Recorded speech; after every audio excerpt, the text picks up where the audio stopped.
اللہ تعالیٰ کو ہر وقت اپنے ساتھ سمجھنا افضل ترین عبادت ہے۔ اللہ تعالیٰ کے محبوب بننے کا آسان طریقہ اتباع سنت۔ عبادات کا قبلہ بیت اللہ ہے اور اعمال کا قبلہ رسول اللہ صلی اللہ علیہ وسلم ہے۔ سنت کی تابع داری سے تمام نفسیاتی عادتیں اور معاشرتی رسمیں دور ہو جاتی ہیں۔ نقش قدم نبی کے ہیں جنت کے راستے، اللہ سے ملاتے ہیں سنت کے راستے۔ زندگی کے ہر شعبے کے بارے میں اسلام نے ہمیں مکمل تعلیمات سے نوازا ہے۔ سب سے بہترین وظیفہ دعا ہے۔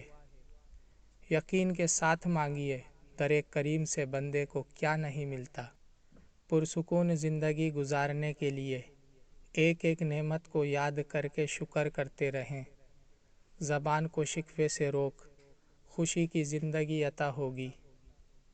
مسلمان کی ذلت اپنے دین سے غفلت میں ہے، نہ کہ مفلسی میں۔ دنیا کی محبت تمام برائیوں کی جڑ ہے۔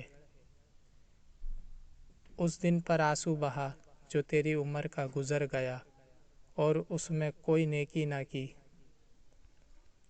سب سے زیادہ سخت گناہ وہ ہے جو کرنے والے کی نظر میں چھوٹا ہو۔ پرانے گناہوں کو نئی نیکیوں سے مٹاؤ۔ گناہ کے بعد دل سے ندامت بھی توبہ کی شاخ ہے۔ کامیابی کا فارمولہ نیک مقصد، اخلاص، شائستگی اور تسلسل۔ خالق کا مقرب وہی ہے جو مخلوق پر شفقت کرتا ہے۔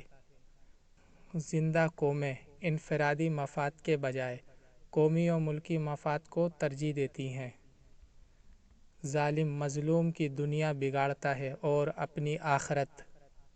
رضائے حق کے خواہش مند مخلوق کی اذیت پر صبر کر۔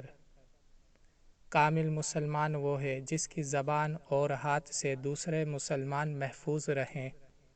حضرت عمر رضی اللہ عنہ کے نگینہ مہر پر یہ لکھا تھا: اے عمر، نصیحت کے لیے موت کافی ہے۔ موت کو یاد رکھنا نفس کی تمام بیماریوں کی دوا ہے۔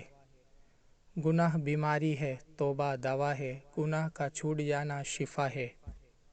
حقیر سے حقیر پیشہ اختیار کرنا ہاتھ پھیلانے سے 1000 درجہ بہتر ہے۔